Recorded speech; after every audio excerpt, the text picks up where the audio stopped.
Ang hiwaga na aral ng lihim na kaalaman.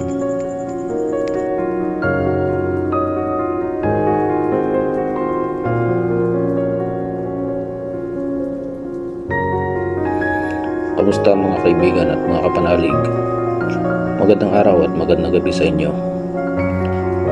Pasensya na kayo at ngayon lang ulit na ako ay makapagbahagi sa inyo.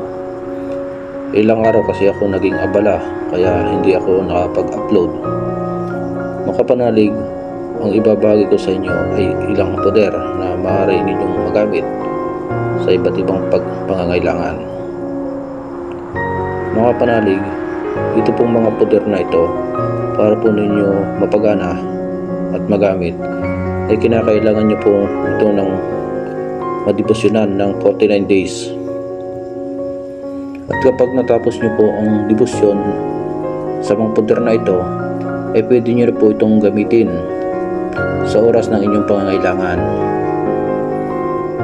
Mga panalig, kapag gagamitin nyo po ang mga poder na ito ay lagi nyo po itong ihingi ng basbas sa ating Panginoong Diyos sa pamamagitan ng pagdarasal ng isang Ama namin at isang sumasampalataya.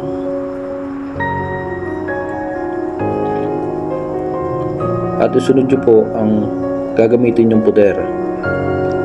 Paano mga kaibigan at kapanalig? Hanggang dito na lang.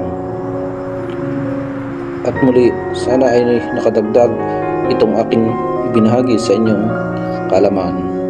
Hanggang sa muli, ito na po ang mga poder.